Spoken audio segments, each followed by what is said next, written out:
Don't forget rule number 1. Rule number 1 is don't die. Don't That's that. We'll talk. We'll talk a whole bunch of different shit. We'll see what happens. I mean, this is how it goes. You ready to start, man? Yeah, we're just gonna start it like this, and we'll be back in 40 seconds. 40 seconds. Let's do it.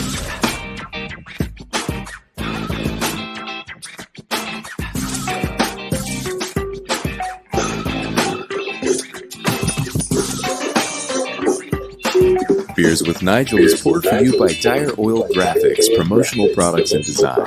They cover your brand bumper to bumper with graphic design, promo products, and print. See what Dire Oil Graphics can build for you at direoil.com. That's DYEROIL.com.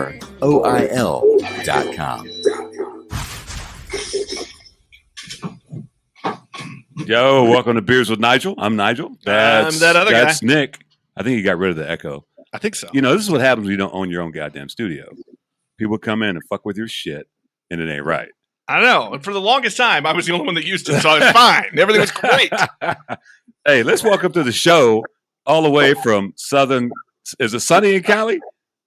Oh, it's sunny for sure. Sunny for sure. It's Alero from Warcloud Brewing. Are you guys on the Inland Empire? Where you at? We're east of LA, just about 23 miles outside. Right on. What city? Rolling Heights, California. Rolling Heights, California. You ever been there? I have not. What's Rolling Heights like? What's that? How big is it? It's a nice size city. We're probably one of the last suburbs right before Orange County. Gotcha. So it's like on the brink. It's a melting pot right here. I guess the demographic is pretty, lavish, I guess you could say. Yeah, like lavish. Yeah, we have a lavish demographic. So, with that being said, there's a lot of good stuff happening here. It's kind of getting bad as far as the suburb kind of going into, the gentrification type thing. Yeah. So, wait, you mean that happens in America? Oh yeah. It's happening in Skid Row. Yeah. That's. Yeah. So let's start with this. You said you have a beer with you, right? Yeah, I do. What you got? So I have 2 beers. Okay. Wise Words, which is one of our hazy IPAs. Oh, it's from you guys, right on. Yeah, from us. And then this one is from a buddy of mine, guys that we used to hang out with and still hang out with today. It's Covina. It's a double IPA from Arrow Lodge. Is it in Covina? It is in Covina. Right on. I got a partner of mine who lives in Pasadena. He's got some stories about West Covina, but we won't go into that. Put it this way. He didn't have to go to jail for it. Let's put it that way. Hey, that's kind of how we are too. We're actually operating in Covina right now. Okay. We plan to open up our shop and all that other good stuff. So we got in good with the brewery that's there, and they just kind of opened up their doors, and they were like, "Hey, you guys ready?" And we're just like, "Shit, yeah, let's fucking do it." Yeah. We started building our stuff up, and 4 years later, man, we're about to do it. That's fucking awesome. Before we get into it, we got Junior, one of our homies that watches the podcast, and if we don't tell him what's going on with the beer, he gets real. He gets a little violent. He'll get violent. So shout out to our homeboy Nolan down at Transparent Brewing. I just came back from there, rushed over here. Thank God you're having technical difficulties because I'd have been late. This is his Dunkel Me. Dunkel Me what? What the hell does that say? That's Dunkel Me This. It's a German style lager. It's a Dunkel. It's how you like it. Have you tasted it yet? Well, let's do it again for official on air purposes. Yeah. It's I might have had a pint of it before I came over here, so it's fine. Yeah. I'm going to give you a real technical word. What's that? That's tasty. That's a fucking technical word right there. So, Alero, tell us about who is.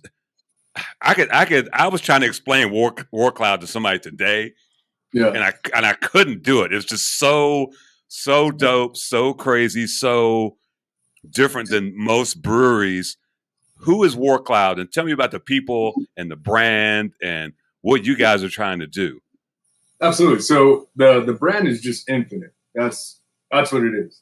That's how we explain it. It's anything you want it to be.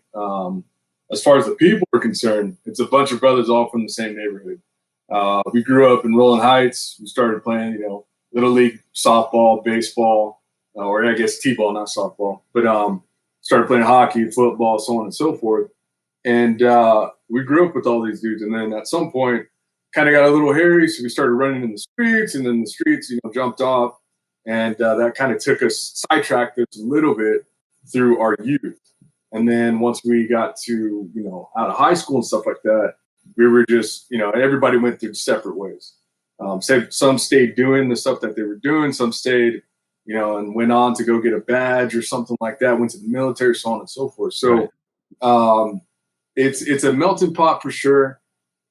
We have about 10 members, 4 sets of brothers, like blood brothers. I mean, we're all brothers, don't get me wrong. Right. But there's sets of 2. So there's 2 brothers. And then we have 2 stragglers is what we call them.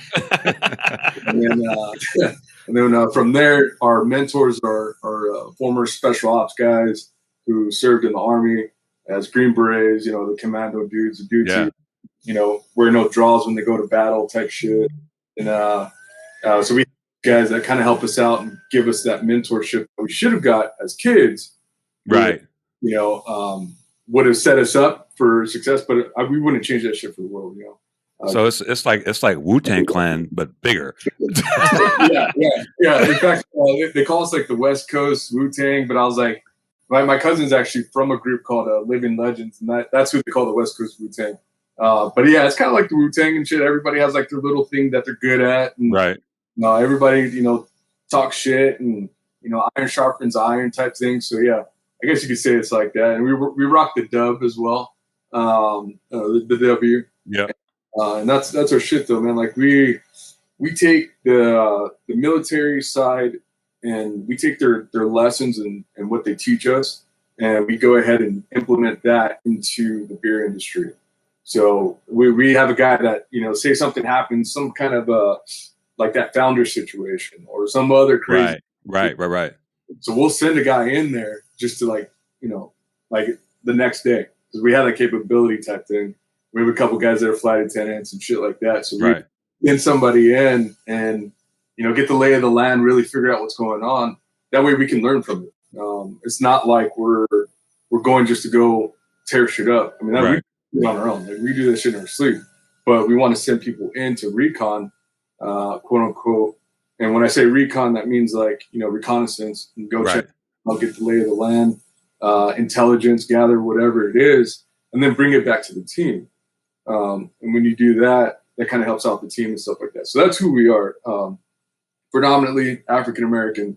And then we have our Caucasian, who's not really Caucasian. He's like half Mexican. His dad acts as Mexican as they come. And then we have our Filipino cats and stuff like that. So we got a melting pot and a diverse group, but predominantly black. Beer kind of is on the black side type stuff. We do the Sakatumi cakes, the lemon cakes, and oh shit, we go along the peach cobblers and stuff like that. Yeah. So that route, soul food route, kind of mixed in with a little bit of, I would say a little bit of Latin influence as well. Right.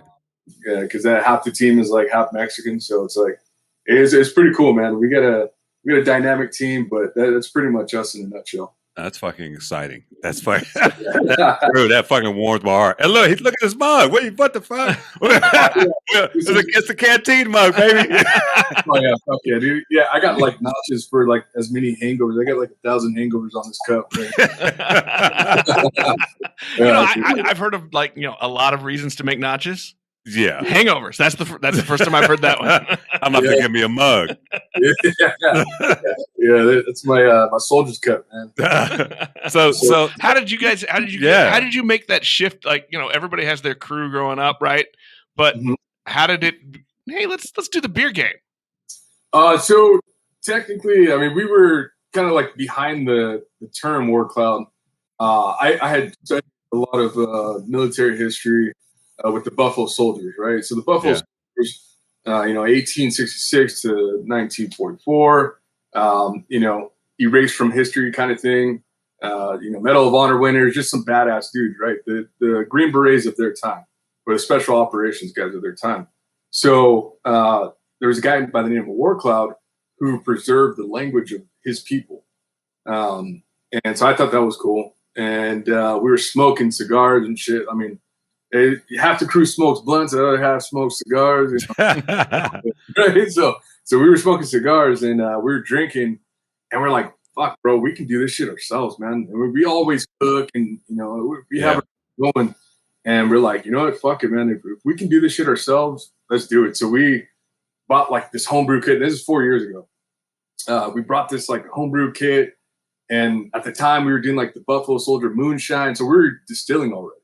So we knew to distill and make moonshine, and we were doing that, and then we were like, well, shit, like if we get into a fight, we can't use these old school guns, these old Western guns. We have to use new school shit, So it went from like moonshine to beer, and then like these old single action guns to like these new school sniper, all the cool shit, right? Right. And then we're trying to keep up with the time. So our beer kind of started. We bought that homebrew kit and shit. Everything that could go wrong fucking went wrong. And, as it does. Yeah, I know, right? So we're like, fuck, dude. Like, I mean, it must have been like 6 times that we're just like, shit, we're not gonna make it. We dropped stuff in the beer. I think a bee came in out of nowhere and just fucking dove into the it was crazy. And we're just like, no, fuck it, man. Like, we're done. But we kept it going. The beer came out good, decent. And then I think we called it, there was a paint chip blonde that we did because, like, I guess the stopper went inside the beer.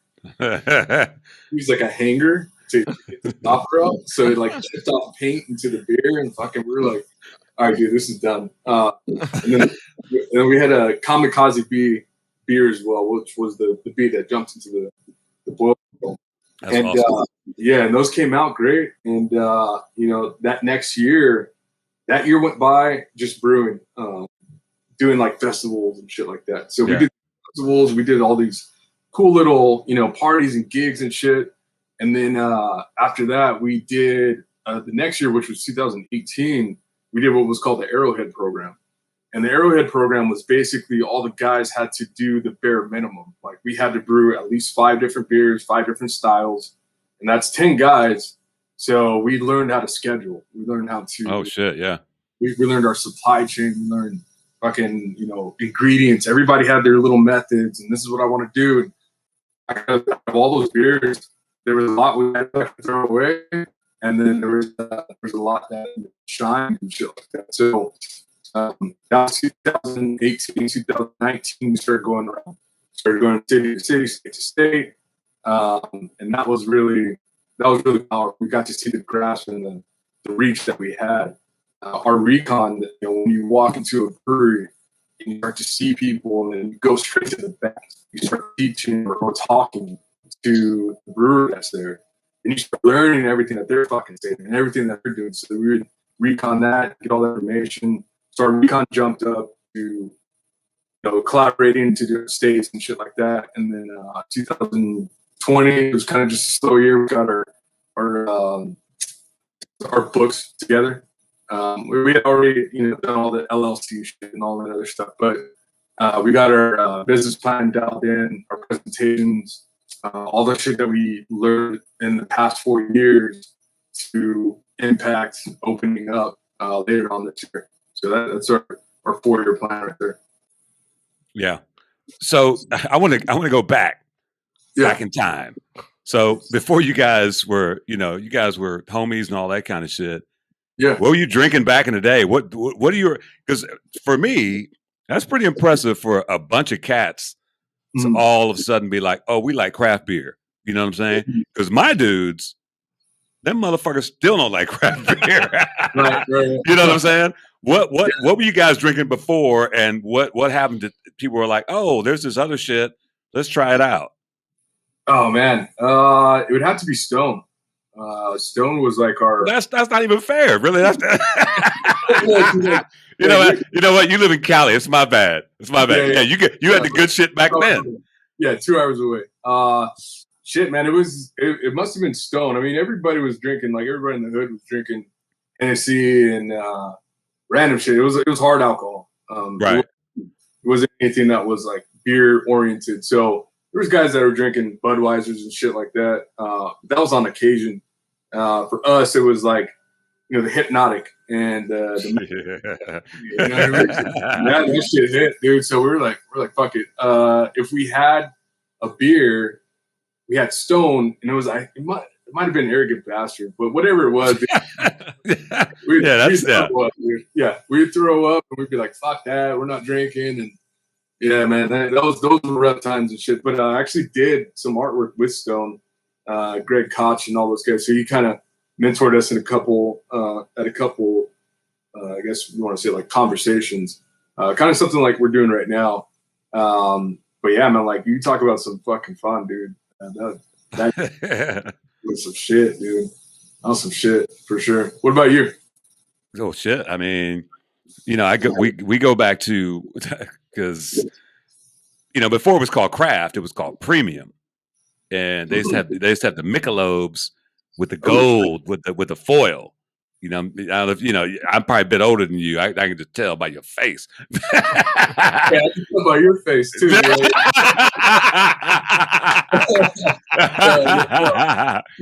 That was my gateway was I'm 55, bro. So yeah. So 45, dude. I appreciate it. So I was drinking like Mickey's, Lil Kings, and then when we stepped up, there was like the Michelob. It was like the Michelob dark, the Michelob dry. We thought we was winning.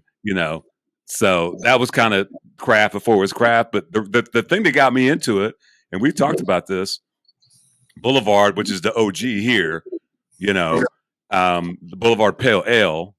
And then they came out with Tank 7. I was like, oh, that's my shit. The Tank 7 was, you ever had a Tank 7? No, I haven't. No. Oh, I got to send you a Tank 7, son. Yeah. A Farmhouse Saison. Oh, shit. Okay. 8%. One of the was still one of the best beers. Boulevard has been around since '89. Okay. And that came out in late '90s. Yeah. What Neil say? Yeah, late '90s. Still, I can still drink one of those, and be like, it's good shit. Yeah, I'm gonna. Yeah, it's you know what? Beer. I'm gonna put you on the Kansas City beer list. No doubt. There was you said Kansas City, right? Yeah. Yeah, is that Kansas or Missouri? Hold on, man. That's fighting words. So this is the people who don't live here. People, they always think Kansas, right? No, Kansas City, Missouri is Kansas City, Missouri. There's a Kansas City, Kansas.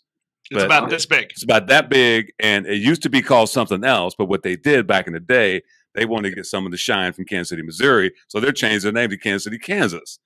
Literally, there's a road called State Line Road, right? Right. One side's Missouri, one side's Kansas. Kansas City, Kansas is not the same. Really? No.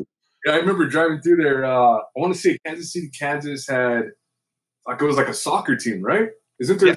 Well, it's Sporting Kansas City. It's on the Kansas side, but they're called Kansas City because they got a bigger tax break on the Kansas side. That's why they're over there. Okay, gotcha. That's exactly what happened. But before we move on, hold on. You need a beer. I do. It's time for Mystery Beers. Junior. So we do mystery beers. So somebody got this bag from a golf course. We're not quite sure where, but we know who did it. You might appreciate this. Little brown bag, actual little mystery beer. Here you go. Nice. What do we got? Let's see if you like that. If you see the cops, don't stop. I really need to get some new bags. This shit is looking raggedy, man. You recycle. Yeah. It's for the planet. Yeah. I hope this beer doesn't piss you off. He's real persnickety when it comes to beer. Lakeside Brewing. Nice. Love it or hate it, Cucumber Gose. Okay. Why am I going to hate this? Well, it's not quite a pickle, but it's close. Look. I like cucumbers. You don't like pickles. I don't like cucumbers that have been ruined and spoiled by the devil. So that's actually a homeboy of mine. It's a homebrew. Nice. And I've had it before, and it's fucking fire. And he would purposely, he brought me beer He's like, please drink these on the podcast. I'm like, well, it's beer. We'll do that shit. That's easy. I was gifted a homebrew to bring on the show. It didn't make it to the show. Is that from the pastor? Yeah. Okay. We got a pastor in town that brews beer, so there's that. Yeah. I went to pop the tab and it blew. Oh, well. Oh, nice. Yeah, that's usually how the monks used to do it, right? You know, Yeah. Church alive, or keep it up and running. So you got Absolutely. Get that money. Yeah. This is really fucking good, man. That smells it's fantastic. It's like a cucumber sandwich. They're damn cucumber sandwich, really. When you got to eat them with your pinky up. Okay, well, so tell me about the crew, man. I know you kind of gave us the makeup. Who's doing what? Who's brewing? Who's coming up with the recipes? Let's keep it real. Who's coming up with the artwork? Who's coming up with that? I mean, let me just go. I had to save this for when I can't, because I've been showing this to people all day. I love the website. We keep brewing for drunks, poets, and philosophers. That's brilliant. That's a great tagline. We might steal that, put that on a shirt. No, there's a rapper, MC actually. His name was Idea. He's no longer with us, and he was, to be honest, that dude was bad. He's a bad dude on the mic. And he said I was insane before I was popular, and then I keep writing for the drunks, poets, and philosophers or something like that. So wow. He's super dope. Rhyme Sayers, Al, he's with Atmosphere, all those other guys. That was like kind of his team that we ran with. But that was something we were just like, well, shit, people would read that and they'd be like, well, what does this mean? And I was like, well, which one are you? And then usually people like that really got it and loved it. They were fucking all three. Or we're like, yeah, dude, get this guy another beer or some shit. So that's kind of where it came from. I would say that the gist of it, if we had to really like sum up the Warcloud, as far as like who does what, we believe in like cross training, and if you're cross trained and if you could do a beer, Ellerman work, or if you could do front house, back of the house, you could do admin, or you could do fucking actual recon or whatever the hell else. Everything we put on the cloud. So I mean, you got to use technology to your advantage, right? And that's how we are. I mean, everybody's cross trained. For artwork, it's usually me that does the artwork, and I think I don't want to say I'm dark or anything like that, but I really like dark imagery and as a peaceful warrior, I think if you're comfortable in the dark and you can operate in the dark, you're a little bit more dangerous than people who, walk with the light. You know what I'm saying? So I think to stay dangerous, you have to, push yourself, and that's an everyday thing for us. And we really want to, change the game just by pushing ourselves and creating a forum where all of us can just drop in notes and fucking ideas and shit like that, because it sharpens iron. Because if your shit's whack, we're gonna call you out. I'm gonna make sure, like, if it was my brother would say some shit like, fuck you, this and that, and I'll say something like, well, dude, you got to get this shit right, or it'll be maybe I have it wrong, and if I do have it wrong, then it's about omitting, hey, I'm wrong, this and that. Let's get better together type shit. So that's our dynamic with the world. Yeah. He's talking about the peaceful warrior stuff. So I have the 18 Zulu shirt, and people fucking they're like, what the fuck is that? Yeah, dude. It evokes so much. People, it's unlike anything from any other brewery. It's so dope. You know what I'm saying? Because you got the W, but you've got all these different iterations of the Warcloud brand. That I'm telling you, when I wear it, because I work at 3 breweries, and when I wear it, people are like, "Where the hell's that from?" I'm like, "LA baby." I got love for LA. I used to live in LA, man. So Right. Yeah, so I love it. I was telling my homeboy, he's doing some work with Crowns and Hops. Okay. I'm like, you got to check out Warcloud. That's because he loves that kind of imagery. And, I'm like, I got to get on him because what you guys are doing is unlike anything else I've ever seen in brewing. I mean, it's just different. You know what I'm saying? And that's great. Yeah. Just shout out to Crowns and Hops. We definitely, with the imagery, you can go a lot farther because your imagery is going to outlast you. It's going to outlive you. Yeah. So if you put it out there and you put it out there in such a way, it grasps and encompasses like fucking a mission, then it can go way further than anything that you ever do. So if you have imagery like that and it tells a story, shit, that story needs to be told. And that story is with the 18 Zulu. We have a buddy, a mentor, Green Beret dude, Caucasian cat, fucking from the South. Swears he's a brother. It's the coolest fucking shit in the world. and this dude was one of the heaviest hitters during the Great War on Terror. Fifth group guy. Burp, excuse me. No, you're supposed to let it out. No, you got to let it fly.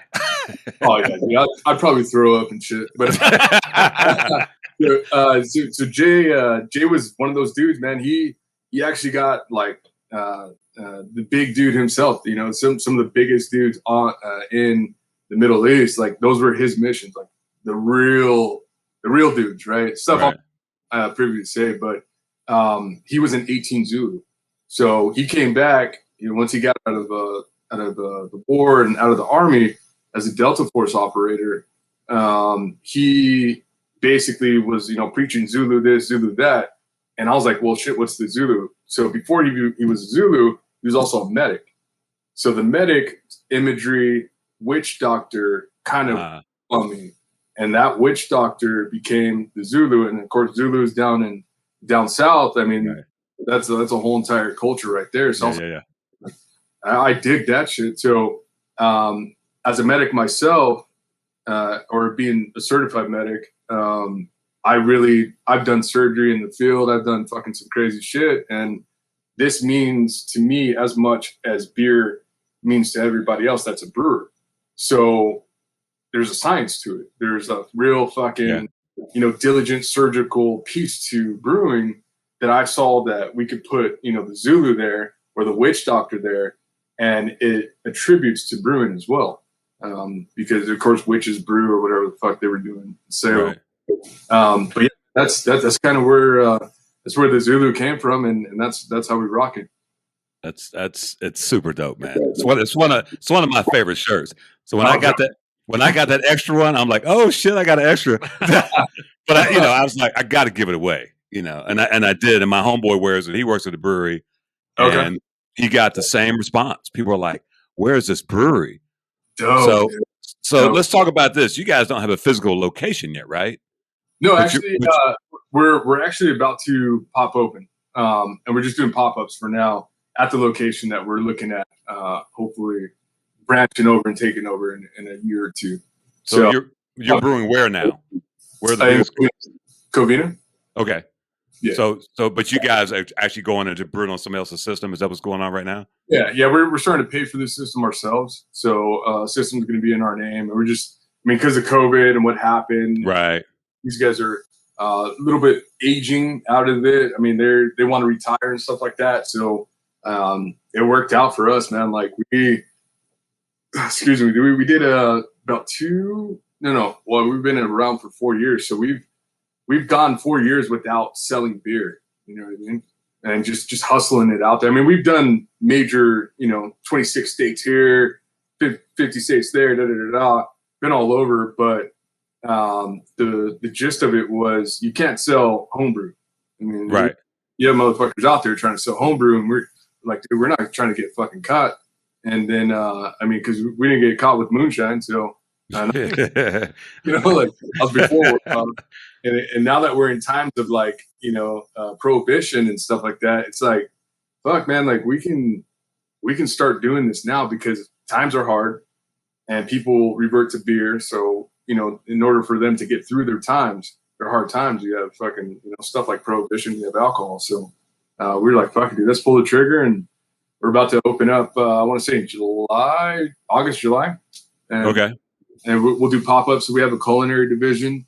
We have food and shit like that. Started doing recon with like the best fucking pizza makers in LA, and then learn from those guys, and then fucking learn from a lot of the breweries out here.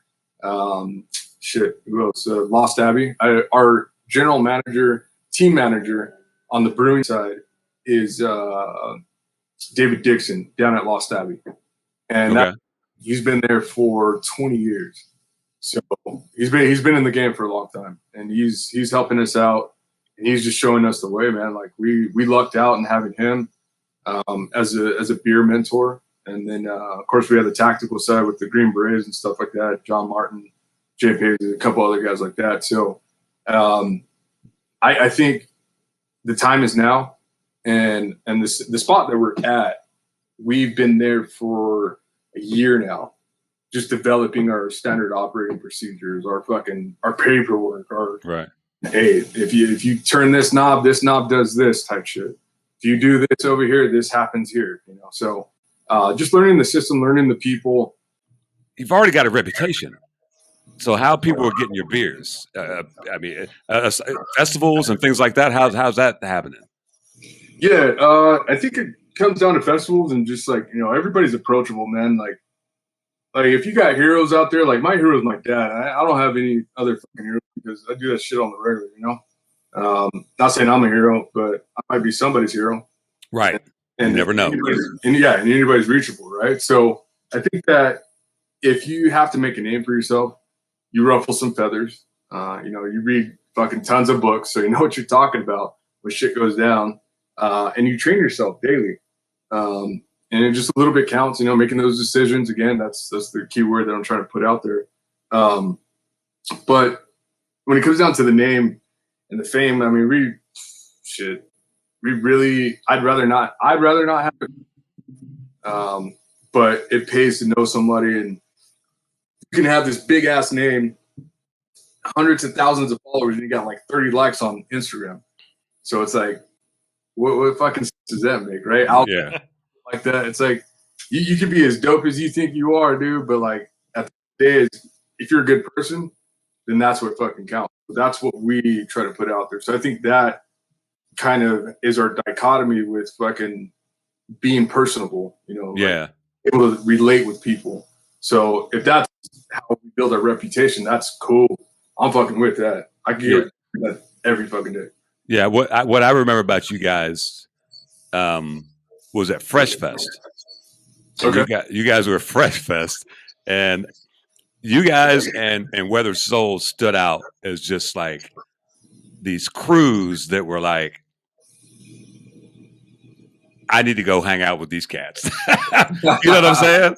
And I'm pretty sure between you guys and Weathered Souls, I probably stood in front of your booth to drinking your beer, because I was like, this was for me, because that was a mind blowing experience for me when I went to Fresh Fest, because working in beer, in Kansas City, it's 99% white, and I go to Fresh Fest, I'm like, oh my god, all these black brewers and all, but not just black. It was just a mix of a bunch of different people. It was like, it's what the beer community should be. You know what I'm saying? Yeah, it was a microcosm of the world. Yeah, thank you. It was a microcosm of the world. Yeah, for sure. Everybody and their mom was there. I was like, what the fuck is this? You know what I'm saying? And the beers were just, I just remember drinking y'all's beers. I was like, where the fuck are you guys? yeah, no doubt, man. I appreciate that, man. Because my thing was, all the way in Pennsylvania, because we've told this story, this is our 30th episode of this podcast, and I've told this story, and I'm like, people came as far away as California to Pittsburgh. Yeah. Oh yeah. That's a trip of love to be able to say, hey, we want to get our name out there. But that was a don't miss it type beer festival. If you wanted to be I don't care what color you are. If you wanted to get on that map and you were new, I mean, as soon as I met you guys, Weathered Souls, and probably whoever, I just followed everybody on Twitter. I was like, yeah, I'm about to get in the game right here, man. Yeah. Marcus is a good brewer. He's at Alley as well. He's a Cali kid. Shit, dude. The amount of people that were there that were like heavy hitters, though. I mean, yeah. Mufasa started the BJ's line out here. Yeah. There's, I mean, of course, Oliver, Garrett Oliver. Big Kev, Doc Beckham. Yep. She's a rock star. Like that's probably our favorite person because we champion recon and like education, right? So right. She put us on fucking game, bro. Like she's honestly our biggest supporter when it comes to like understanding who we are and how we kind of operate. Like she's always like, here's a book, check this shit. Right. I'm gonna send it to you. Read this, you fucking nerds. She's fucking cool, man. She's fucking super cool. So yeah. She has her shit squared away, and I love what she's doing. Duce, there's another one. Duce. Yeah. Beer Culture. Yeah. I think his wife is running it, or his old. Yeah. So I hooked up with him again on Twitter, like before, because I don't know how I ended up hooking up with him, but he used to do these videos in Florida, and he would go around to the hood and pop his trunk and crack these beers to people in the hood, and people were like, "What is this? Is a beer?" I'm like, "That's my dude." So I started hitting him up on Twitter, and I mean that the beer culture has just turned into a phenomenon, dude. Yeah, it's a juggernaut. I be checking that job board every day for a job in beer, man. I know, right? Job, right? And that's one of the cool things about we talk about diversity on this show. What they're doing, like Afro Beer Chick says, 2021 needs to be about that action, boss. You know what I'm saying? It's about that action. And, one of the things I love, they're like, no, you can't tell us that you can't get candidates of color or gay or whatever you want to do.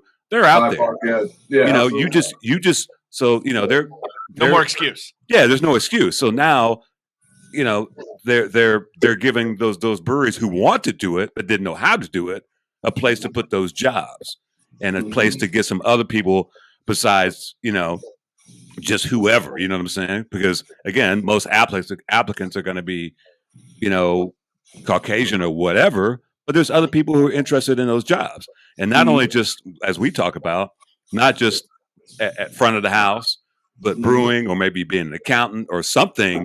The beer community, it's a whole, as you guys are doing. Yeah, it's a whole ecosystem of shit. Plenty of shit to do, right? Oh yeah, absolutely. So, good. So if people don't, that's what I love about beer culture. They're like, this is out here. Everybody can get in. Right. I love that. And I think the biggest thing is if you have aspirations to be a brewer or to, get after it and work in the industry and stuff like that, or even have your own brewery.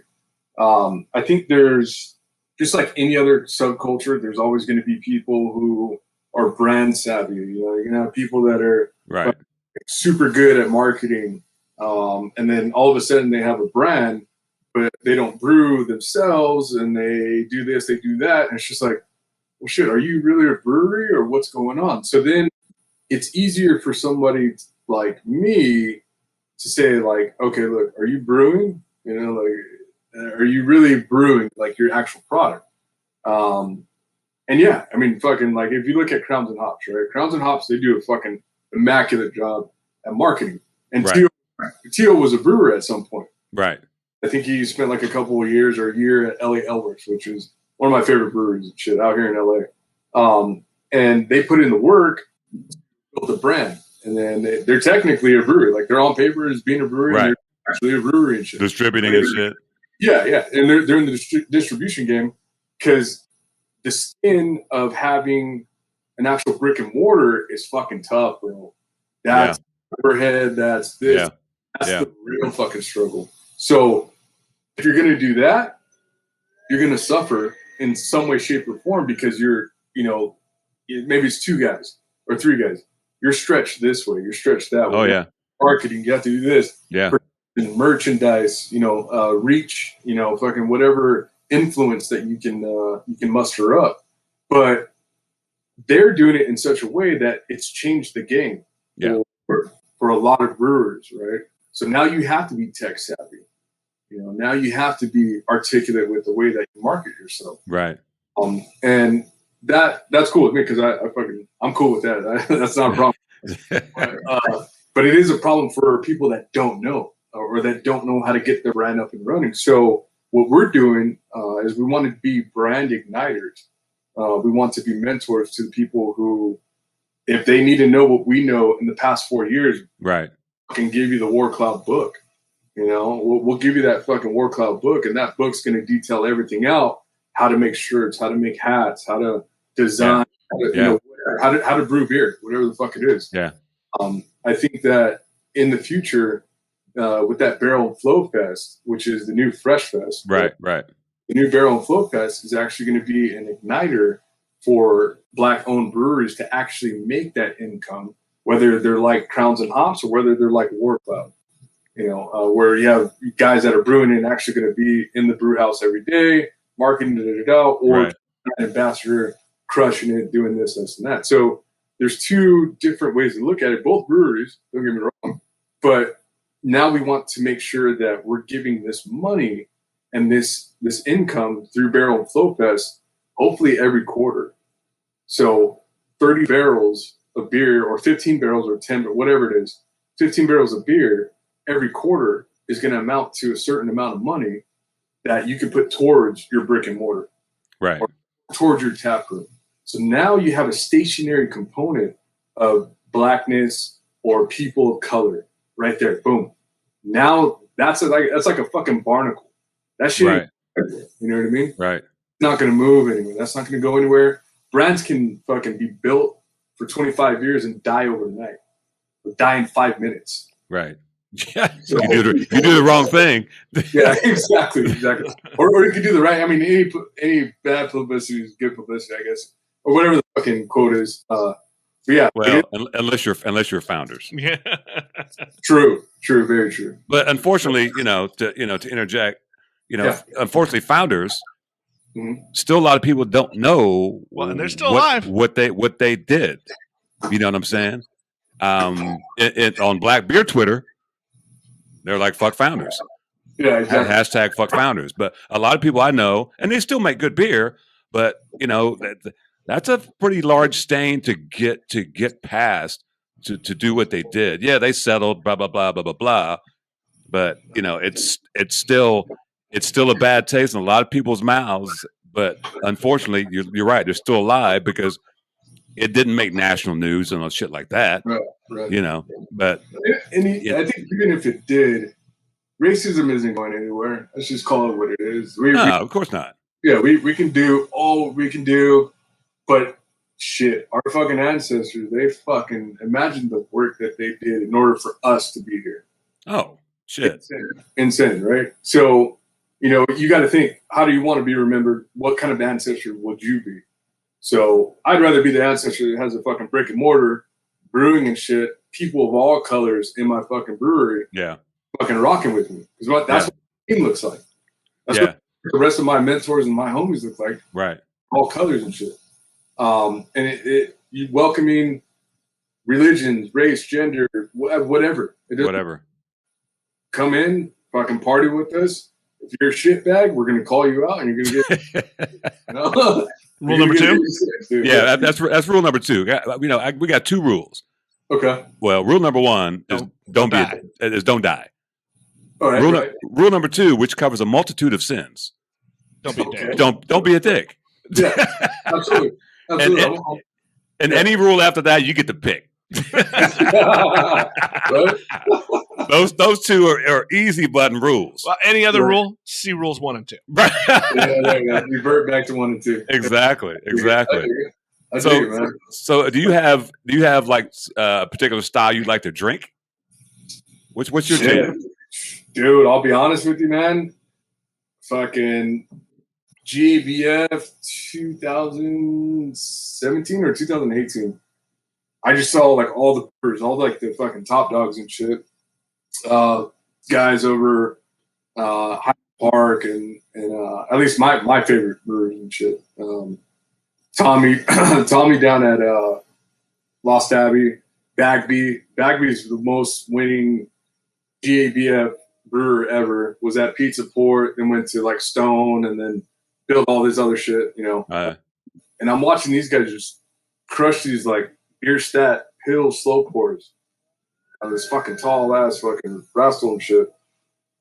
And dude, you talk about amazing. For the first time I tried a Pilsner that was just like, okay, dude, I'm fucking drinking this shit for the rest of the So I crushed those, and then I was like, you know what? I got to find something close to it because they don't can it. So, of course, you know, Bohemia, Pilsner. I mean, that's everybody says Constellation, whatever the fuck. I mean, honestly, man, that's a good beer. You know, death to the big dogs like that. I mean, that's who we're up against, right? That's who we're up against. I think they waste more beer in 1 year than fucking all craft brewers make as a whole or some shit like that, right? So, I mean, honestly, man, just a Pils, man, a fucking good Bohemian Pils. Yeah. And probably with Saz hops, and then the yeast was probably Buja Voice, and probably all Pilsner malt for sure. Yeah. Okay. Good, clean beer. You just got a recipe right there. Dang. I think that's the first time we've had like just a recipe just laid out. Just spit it. What beer do you like to make? Here's the recipe. Try it. Don't fuck it up. Yeah, do not fuck it up. Oh, what's that movie? Live it, learn it. Love it. Live it, learn it. Stop fucking it up. I don't know. So I haven't been to LA in probably 4 or 5 years. When I lived there, Top Gun had just come out the last time I went there. Yeah. when I lived there, it was 2000. Shit, I was there from 2003 to about 2009. There wasn't no breweries there, man. But when I went back about 4 or 5 years ago, the shit done blew up. What's the LA beer scene like, man? I'll be honest, man. We're about 5 to 6 years, maybe even 7 years behind San Diego. Well, yeah, that's true, but still. Yeah. As far as like trends are concerned, LA beer scene is fucking fun beer. It's fun beer town. It's Disney beer and shit, right? so they're all about that fun shit. So we kind of fed into it. You know, we like to eat what we like to drink and drink what we like to eat, whatever. But I think that moving forward, we're probably going to get into the Pills game. And that's just based on the hop burning people out. Yeah. And I say this in full sincerity, but you know, hazies aren't going anywhere. But I have a strong notion that hazies are going to phase out because people are getting burned by all these fucking hops. Yeah. Oh, they don't even care. You know what I mean? They're just like, man, hoppy this, hoppy that. I'm gonna fucking drink it. Their throats shot like they've been fucking chewing tobacco and swallowing it. Yeah. Right. And their throat is just like, and they're at some point it'd be like me going to the pills because it's fucking easier to drink. It's crushable. It's a nicer blend. So I think hops, the hop forward beers, they're here to stay. But I think they're gonna phase out and people are gonna go into pilsners like they are down in San Diego. That's what I'm seeing it in San Diego, but shit, their water down there, I fucking hate their water. It's like need some osmosis on that shit. Yeah, dude, reverse osmosis. Yeah, dude, that RO shit. And my brother's always fucking yakking it after we get all pounded out and shit. And this dude, he's like, dude, it's the fucking water down here. I'm like, you might be right, dude, because we have some fucking good water up here. I guess further south you go from like the mountains, it's fucking, you know, it's Tijuana water, you know. And I have fucking Tijuana fucking stories too, bro. we fucking hike over because I have some contacts out there, good friends out there, people I consider family, and I'll fucking semi-fluent in Espanol and whatnot. And I just go out there and we brew and fucking dude, there's some really good people down there. Yeah. Their water's not like San Diego's. It's weird.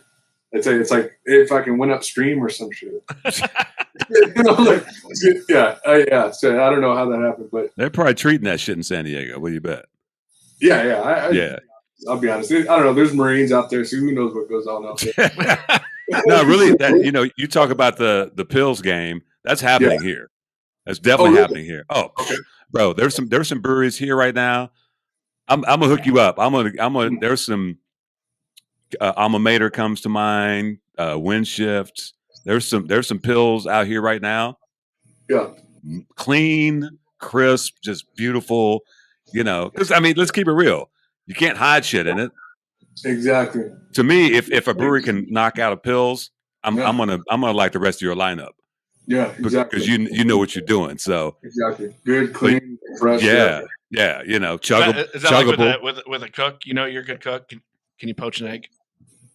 No, I thought if you could make grilled cheese, perfect potatoes. Like homeboy that Taylor last week. Well, perfect some potatoes. We know you're a good cook. Never heard that one, but that's homeboy told us last week. He he was all about he perfected potatoes. Yeah. Well, he did. To be fair, he did. Oh no, he just opened a food truck at one of my homeboy's breweries, and I've known him. He's a great home brewer. Really good cook, and the shit he's doing at this brewery, it's changed the game for that brewery. He's brought in like just different. He does what he calls Taylor tots. His name is Taylor. Some Taylor tots. He's doing ribs. He's doing wings. He's just doing Cubano. Just crazy shit. But Cubano was fantastic. It was amazing. But his thing, he wants it to be like fast food, but not fast food. So it's all cheap. It's all inexpensive. It's like gastropub-ish, I guess you could say. Yeah. But high end, high quality, all gluten free because his mother's celiac, and he's like, "Nah, I'm gonna have a gluten-free my mom kitchen. Can't eat here." Yeah, he's like, "My mother can't eat here. I'm doing it's bullshit."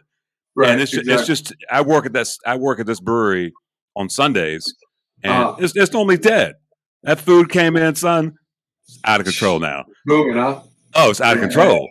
Yeah, bro. But it's got maybe one of the best patios too. Yeah, their patio's fantastic. Yeah, it's a really dope ass tap room too. What we got there for the next mystery beer, son? We got KC Bier Company. It's Carolater, a German style pale doppelbock. So if you remember when we had Neil Whitty on, we had this cat. He worked for Boulevard for years. He's a master cicerone, Neil Whitty. Yeah, I know. Yeah. Proctor for the cicerone exam. He was on a couple of episodes ago, and he was drinking this beer. And KC Bier, they do all German style. Mm-hmm. But when I say all German style, all their ingredients are from fucking Germany. It is not a game, except for the one they got to make to send to Tampa Bay. That one. So he was drinking this beer on the podcast, and it's named after, what did he say? Maybe you know this. So if it has ATOR on the end of it, it's a particular style. Right. And so Carolater, it's an ode to somebody's sister who died. Oh wow. Yeah, but apparently this beer is fire. Let's cheers it up for Carol. First of all, let's see what's going on. Double bock. Ooh, okay. That's a nice change after the cucumber. Oh my god, that's really good. That's rich. That's good. That's really good. Yeah, it's actually my brother's favorite beer brew, the Doppelbock. Yeah. So everybody gets all like super, fucking jazzed up about it. We put banana bread in there, banana nut bread in there. That's actually perfect though. Yeah, that's what it's supposed to taste like, right? So we just like up the ante. Yeah. So tell us about some of the Warcloud beers. You were talking about it earlier. You kind of going, to some of these different flavors. Tell us about what's some of the most popular ones. Most popular ones. My favorite is probably the fucking one that I did. It was a Leprechaun in the Hood. And, and that was a Lucky Charms beer, and we dropped it we dropped it, and I swear, like some dude who followed us dropped their Lucky Charms beer like 2 or 3 months later or some shit, and it went fucking viral. And these slanging for like fucking $300 a can or some bullshit. It was fucking amazing. And we're like, oh, okay, like we don't care about who does what first. You know, if you want to go ahead and die on that hill, go ahead and die on that hill. Like, we don't care and shit. So they did this Lucky Charms beer, and we did ours, but I did it twice, and I think I had to nitpick all the marshmallows. I had to only use yellow and white marshmallows because it was going to discolor my fucking beer. So my beer came out like fucking pink and green the first time. I was like, nah, that's not right. So I started nitpicking, and fucking after like 3 boxes of fucking marshmallows and getting these stars and pots of gold, yellow and white, right? And I was like, man, fuck this. So I never did that beer again, but that was my favorite. I want to say there was a battle, because we do battles, inter team battles. Nice. Usually the brothers do it. You know, like, oh, I want to challenge such and such, or I want to challenge my brother John, right? So I'll tell John, who's supposedly the best brewer in the team, I don't give a fuck about all that shit. I fucking, we're gonna battle it out, right? So we battled it out. I did a cinnamon toast crunch, fucking golden stout. So nice. Traditional stout, but I did a golden stout. And then he did what did he fucking do? He did like a s'mores stout, right? Or chocolate s'mores. So the battle went on. I won. I'm not going to. No, hold on now. How do you determine if you won or not? Oh, we have people come through and fucking drink. And oh, damn. Okay. That's a real competition. Yeah, I know. It's a real competition. Hey, for a second there, I thought it was just like whichever brother you're talking to is who won. Yeah, exactly, right. So fucking after the win happened, of course, there's still the fucking, and oh, you did this, you did that. You know, so there's bickering and shit like brothers do. But we took that to a festival. And like the last like 30 minutes, we were going to pop open these 2 beers. So we combined the beers together. And dude, that was insane. It was probably, oh my God, dude. It was, honestly, bro, it was one of the coolest fucking things ever. Because all this bickering and fighting during the battle, and then you blend them together, and then fucking, that was probably one of my favorite, actually team favorite beers. But those are adjunct beers, right? Right. The real issue that we have still to this day is doing those good clean beers, because that's not what we did. Right. We made good hazies. We made clean hazies. West Coast is just fucking Pilsner and a little, like not even a lot of carapils, like a pinch of carapils to bind everything together. Fucking a whole bunch of hops that's dry hop like a fucking hazy IPA with some Chico yeast, and that's a West Coast. It's just as simple to do. It's actually harder to do a Pilsner than it is to do a West Coast nowadays. Right. The new school West Coast. So it's the new school West Coast it's kind of getting momentum. It's not fucking bitter at all. It's like a fucking hazy IPA without the haze, basically. Okay. And that's like the new school West Coast. I don't know if you guys are doing it out there, but what kind of ABV is on that one? You're looking at 6 to 7. Okay. Yeah, 6 to 7. You don't want to go too much higher because then people start getting mad. And shit. Yeah. There's a few places out here kind of doing that, kind of the session, type IPA. You know what I'm saying? Okay. And kind of, clean, not hazy. Right. Yeah. Okay. So the West Coast is like you would just fucking flame out shit ton of hops during the whirlpool, and then dry hop it like a hazy. Right. So you're getting rid of the oats and the wheat and shit like that to make it all haze.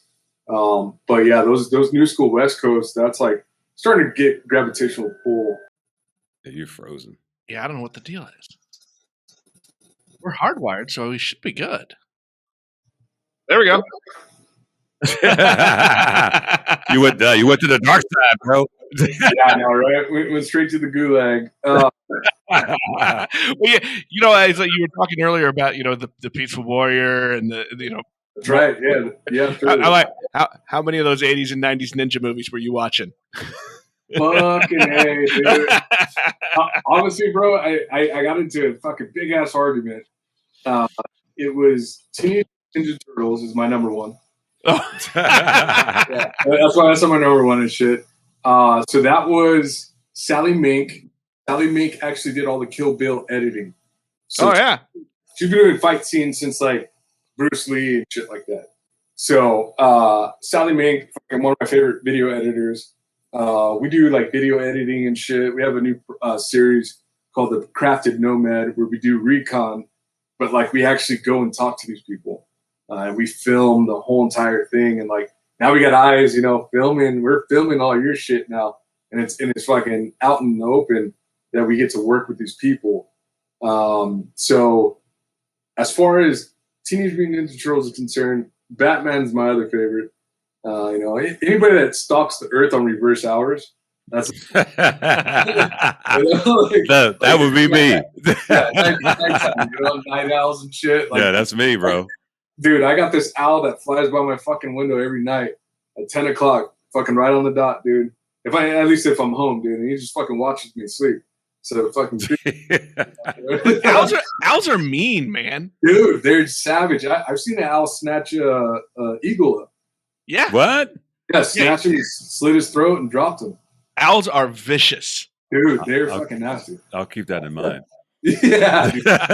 I'm fucking with owls and shit. Yeah, that's why we went with this wise words one. It's like a hop owl. I don't know if you guys can see that. Oh yeah, yeah. That's crazy. There you go. Is that one of your designs? Yeah, that's actually one of my designs. That's fucking dope, dude. Thank you, brother. Thank you. Hey, what was that collab you guys did at Fresh Fest?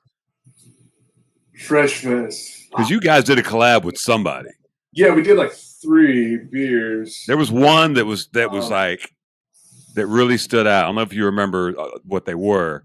The Warcloud, maybe. Yeah, I think so.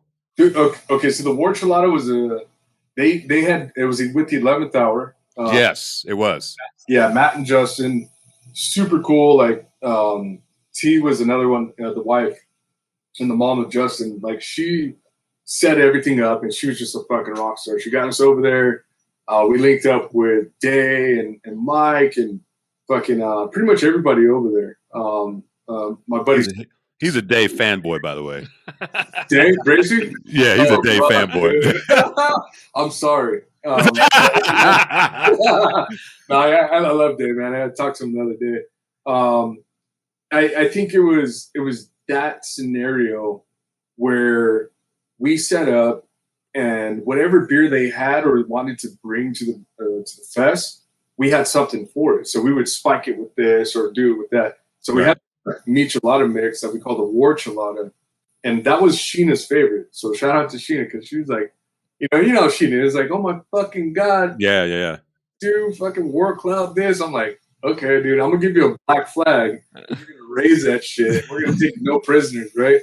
So it was that or the lemon cake beer, which was called Apollo, and it was Apollo Creed. Yeah, yes, that one too. That one too. That was crazy. Yeah. That was. I think that was the one that everybody was like vibing about and shit like that. And they honestly, it was between us, Dancing Gnome, and Weathered Souls that were like the crowd favorites, right? Yeah. And we heard about Dancing Gnome, and we're like, you know, even the guys from around us, were like, dude, Dancing Gnome is here. You know, yeah. Who the fuck are they? Like, I was like, you know, fuck them, you know, like.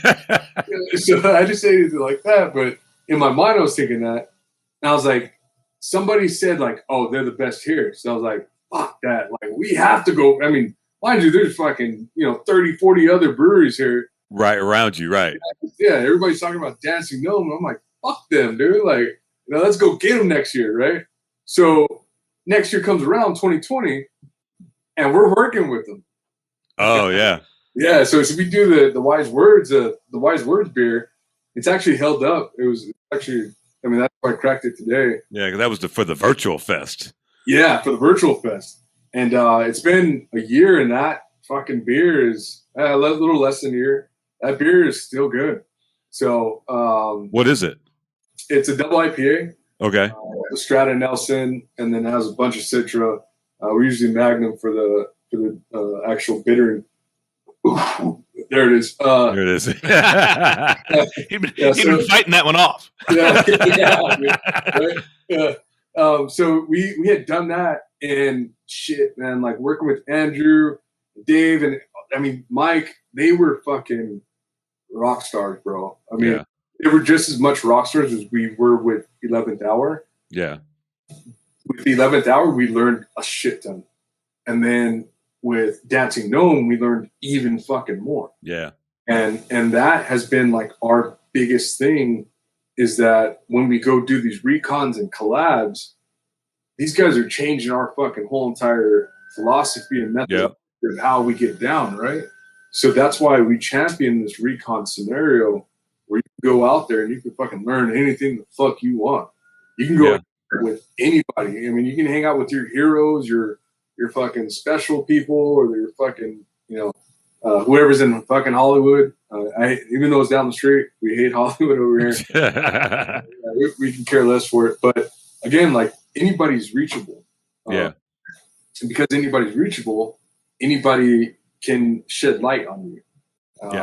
And if you keep it personable and actual, chill, on a personal level, on a human level, I guess it's So if you connect, it's rule number 2. It's rule number 2. Don't be a dick. Don't be a dick. Yeah, exactly. or a hard one or a soft one. It's up. It don't matter. It don't matter. Just don't be a dick.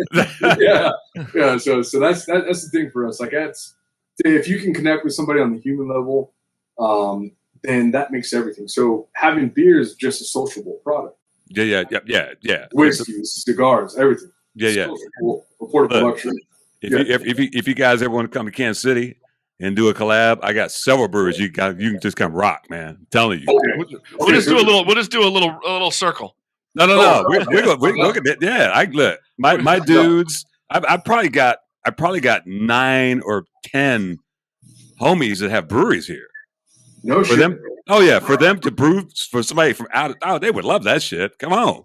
Okay. Fuck, I'm down. I got shit. My dad's side of the family, they're all up there. My uncle's actually a fucking a cop out there. He's a sergeant up in Kansas City. Oh, is that right? You guys have blue uniforms, right? Blue top. Yep. Okay. Yeah. That's his shit. Gates Barbecue. I mean, I'm not going to take you there. Yeah. Oh shit. No. Ain't nothing wrong with Gates. I got some better places. Okay. It all depends on what you want to order. Bro, there's a couple barbecue places at these breweries. Okay. Shout out to Three Halves and Crane Brewing. Like, I went to Crane Brewing last weekend. They had butterscotch burnt ends, bro.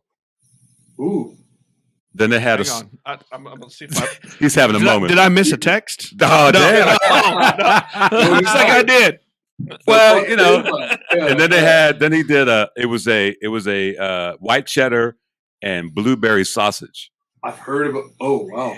Yeah, it was crazy, man. It's crazy. Okay, so there's a brewery out there, and it's fucking, I want to say it's like inside, but then outside it kind of opens up, and there's like a stage at the bottom, and it's a fucking huge ass space, bro. I mean, this space is fucking huge, and it's outdoors. It's almost like a container yard type feel. I don't know if it's still there, but it was in downtown somewhere. As a brewery? I don't know if it was a brewery. It might have been just a restaurant, dude. But. The old Power and Light brew restaurant. Didn't last long. I don't know. It was right by the stage. It was right by the stage, though. So yeah, I know what you're. Gordon Biersch. Oh yeah. Nice. So the last mystery beer we got to crack this one, because I told Eddie this is so where I live in the suburbs of Kansas City. I got 3 breweries within walking distance, right? Oh shit. Okay. This is Fringe Brewing. They've been around for about 3 years. So this can, so during when everything was shut down, what we would do, they could fill a crowler and you could take it and walk outside and drink it, right? On the street.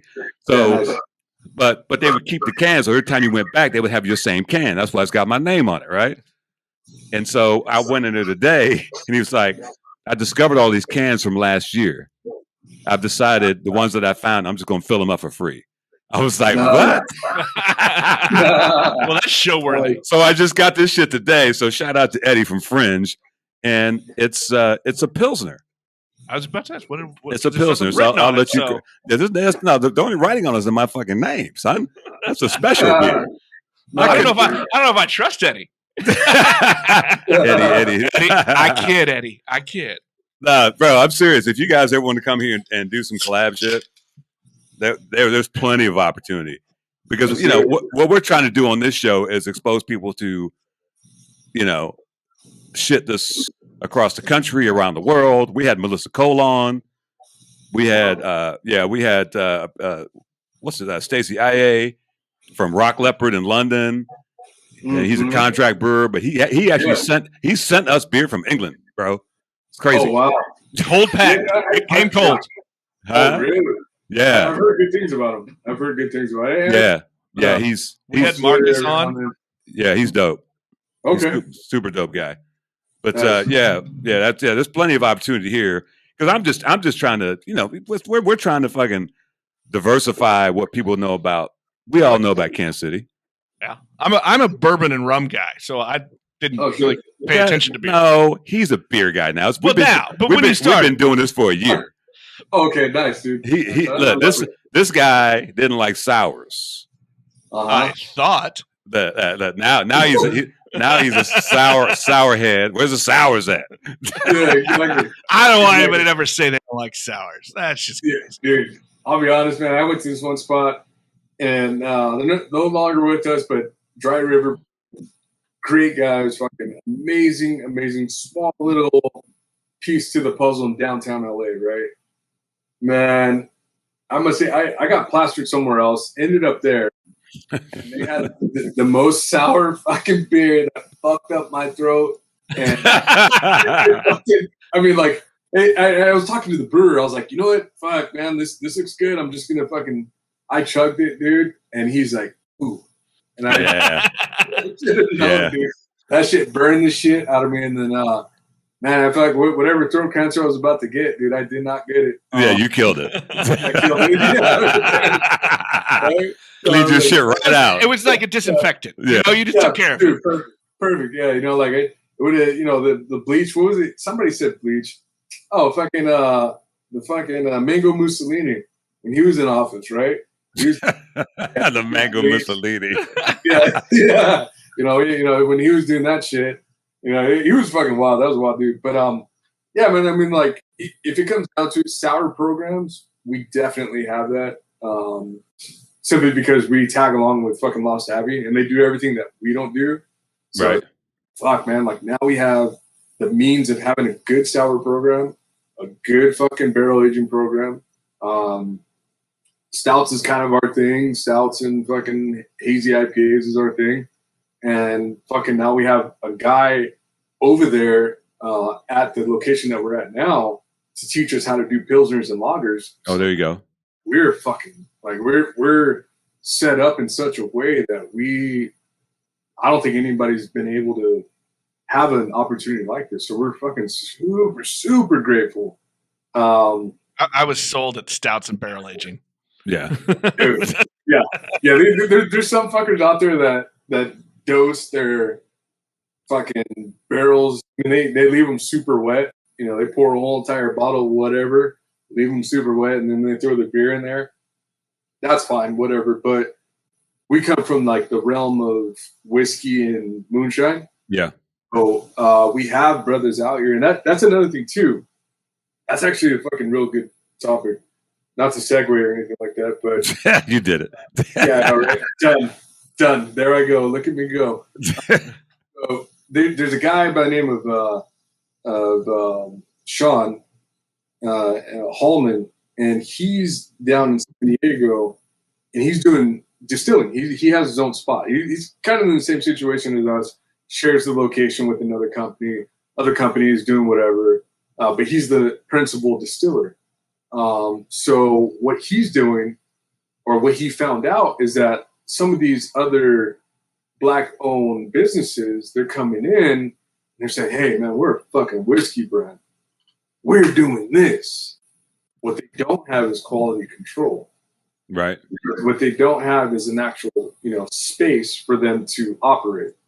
And they're not going through the rigors, but they do have the marketing. They do have, the amazing fucking branding and shit like that, which is great. But how do you have a 14-year-old whiskey and you've only been around for 2 years? That ain't your shit. Yeah, right. So we're looking at that. We're like, and the difference is drastic. Like taste profile up here with the guy who's an actual distiller. Taste profile with the person who's not a distiller, who has this much amount of whiskey, but then the branding and money and income go like this. So there's there's a super difference, which is interesting. So in the realm of diversity, that's happened, and there is a disconnect, and we would like to I think we need to bridge that in order to get better and to move forward as a whole. But your biggest supporters don't look like you. Our biggest supporters don't look like us. Right. I mean, we have supporters nationwide, worldwide. We've sent merch and shit like that. And none of them, majority of them, I want to say 75%, other than our fucking family and fucking, a few select few that fuck with us, they don't look like us. And we're cool with that because we don't care. We care for that factor. We enjoy that factor. We'd rather it be like that because when we open, our brewery is not going to look like us at all. I mean, not at all, but like fucking, it's not going to predominantly look like us. But there's nothing wrong with trying to hit people to y'all's game of all sorts. You know what I'm saying? Exactly. So for me and for Nick, we're definitely promoting beer, but we're also promoting people and especially people who are not hip to to beer and craft beer. And we definitely have some people who have listened to this podcast that didn't know about craft beer, but they know about it because we've hipped them to it. So you can come at from several different ways. Absolutely. But trust me, having a diverse group like you guys do is a fucking good thing. Yeah, I mean, honestly, shit, we're sending Dono into places that we wouldn't fucking get in. We're sending into places that we wouldn't get in. We're sending people like my brother in places that he would get in. Mikey, I mean, we're sending those guys, and that's what makes it easy. Is because if you speak the language, you're good to go. Like that's for those Green Berets is that they speak the language. They don't give a fuck. Hey, so what's 2021? What do you guys? Obviously there's a master plan. If you could give us kind of a map of what you guys look like in 2021, what's going to happen? I think he froze again. Is he gone? It's a great question. You mean you stymied him? I did. That was such a hard-hitting question. That's what I do. It's from my reporter days in San Angelo, Texas. Is that gotcha journalism right there? Dude, we thought you had been abducted. Yeah, abducted or dead, right? Rule number 1. We thought that owl came and got you. Oh yeah, that motherfucker, he's watching me right now. Seriously? Yeah. Oh yeah, I know he is. She is and shit. Yeah. So no, we were talking about. We're gonna wrap this up. We were talking about what you guys are expecting to do in 2021. Okay, yeah. So Barrel and Flow Fest is probably the first things to get it kicked off. We'll be there. Oh, nice. Okay, so beforehand, just to give you a real good visual on what's going on. All these other brewers, I want to say I don't know if there's 10 or 20, or there's 20 total or something like that.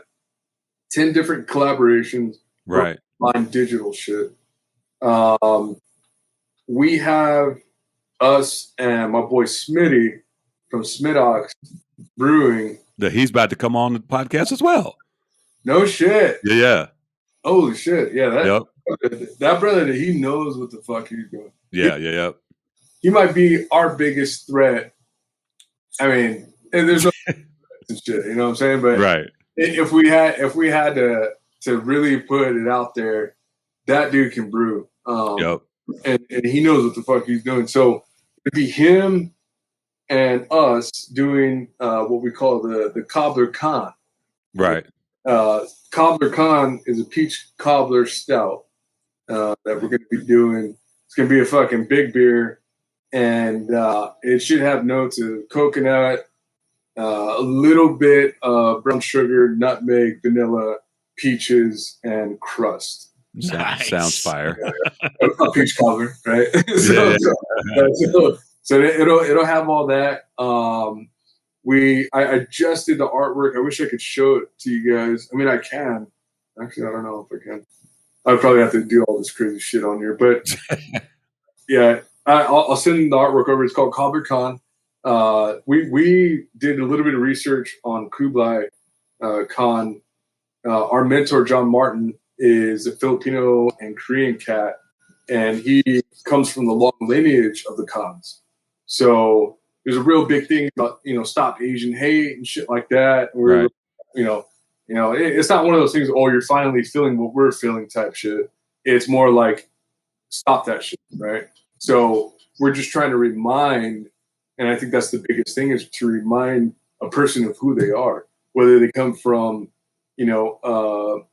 fucking Viking, Anglo-Saxon, or African Zulu, or Mongol, Asian, or Native American, whatever it is. Your ancestors are fucking hard as fuck. Like, why do you cop out, or why do you feel weak, or you know what I mean? Like, you should empower yourself based on your heritage, and we're firm believers in that. So that's what the Cobbler Con's about. We don't necessarily all name our beers about warriors and shit. A lot of people think that we do. I mean, we're just normal fucking guys. None of us really served in the military. Our actual mentors did at the highest fucking level, but we're just normal guys that we don't deal with shitbags too well, and that's that's pretty much it, man. That's all there is to it, man. I think that moving forward in 2021, it's going to be that beer that kicks us off for Tavor and for Barrel and Flow Fest.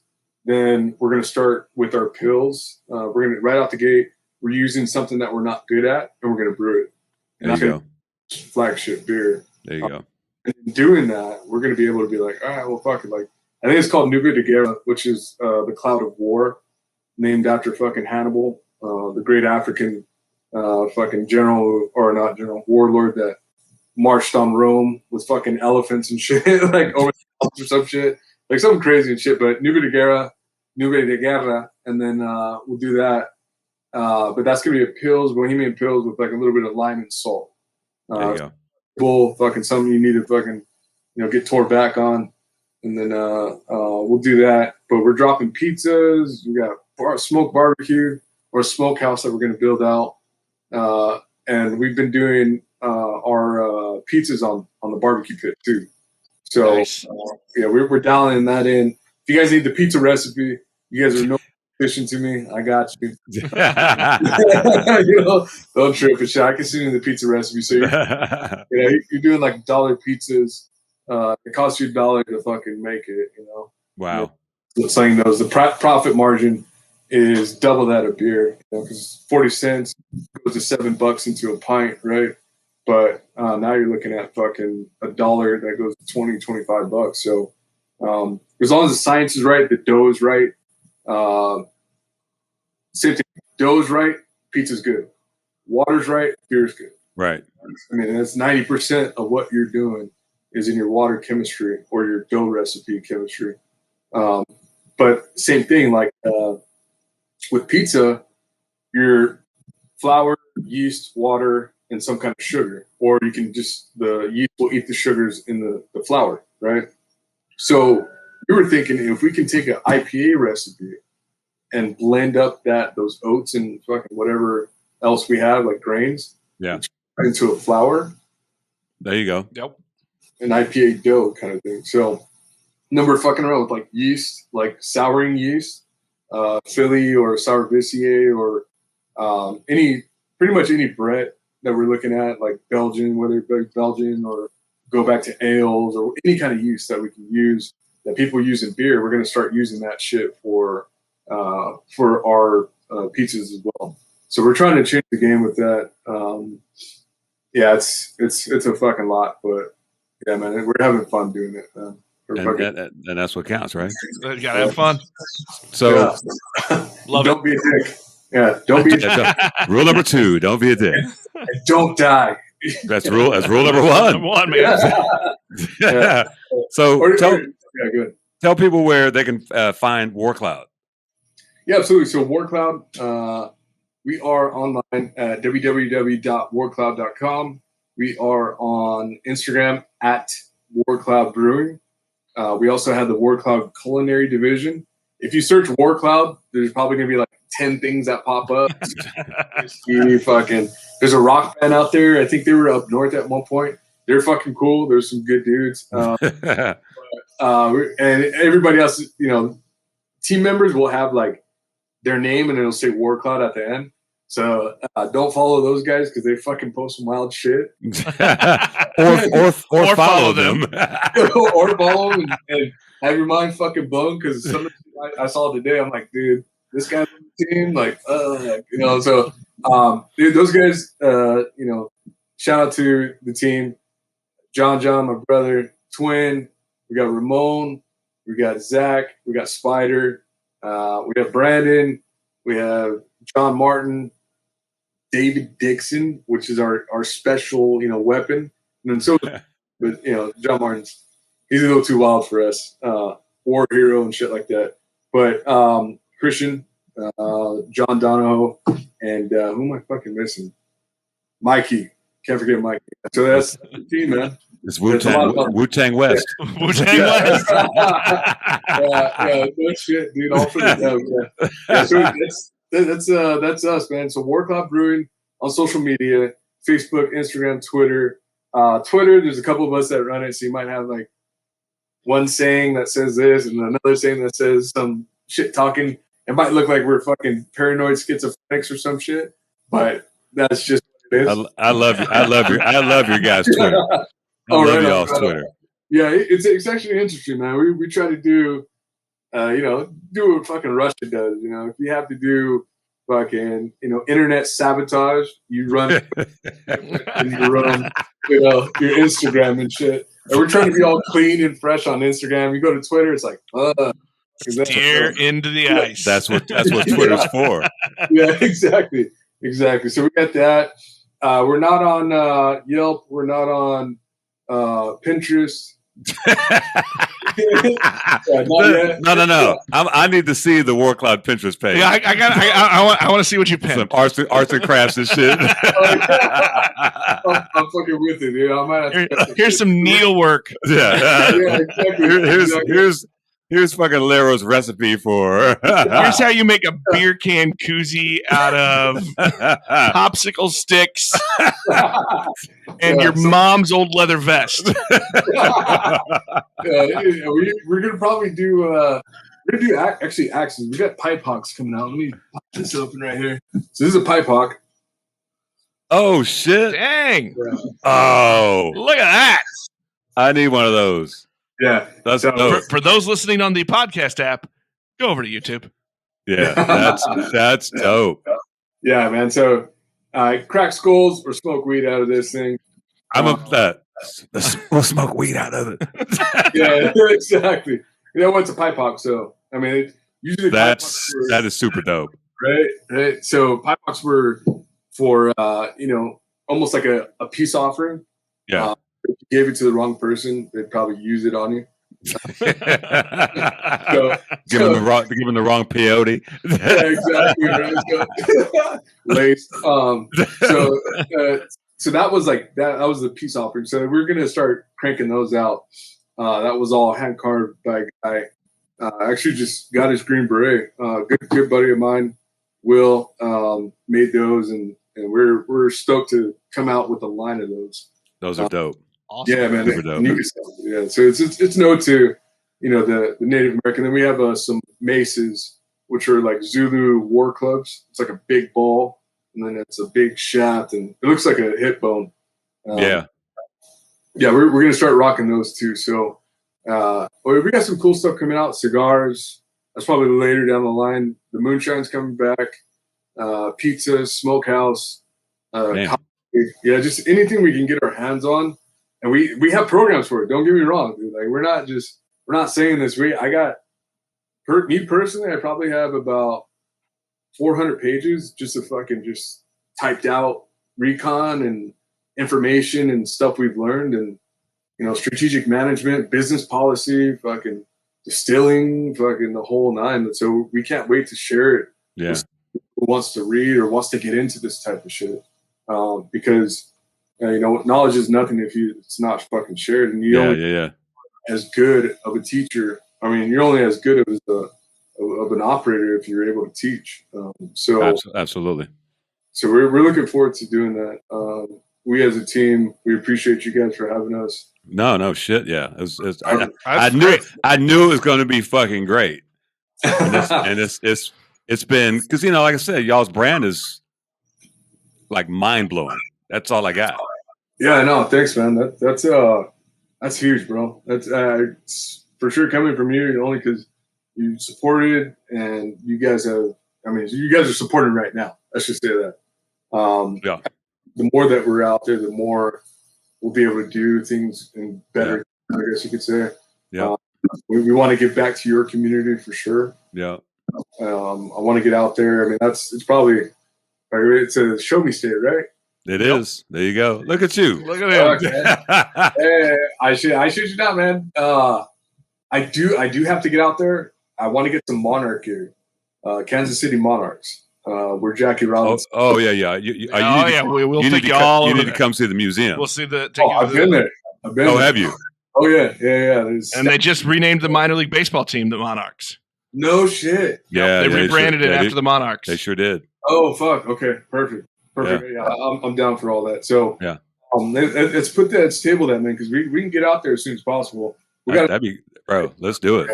Yeah, I'm fucking in. Done deal. Nick, where can they find us? You can find the Beers with Nigel podcast on Apple Podcasts, Google Podcasts, Spotify, or you know what, Nigel? Just any of your favorite podcast apps, as well as if you want to see this, that face. You want to see that face. You can find it on YouTube and Vimeo. And you know what? Here's a little more info.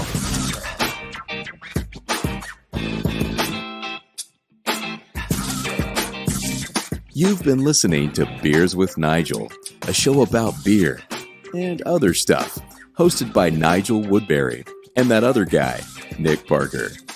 Beers with Nigel is poured for you by Dire Oil Graphics, providing bumper-to-bumper graphic design, promo products, and print services. Find them at direoil.com. Beers with Nigel is a proud member of the Fredcast Network and is available on all of your favorite podcast flavors. Find Beers with Nigel on Facebook, Twitter, Instagram, and ask Alexa to play the Beers with Nigel podcast.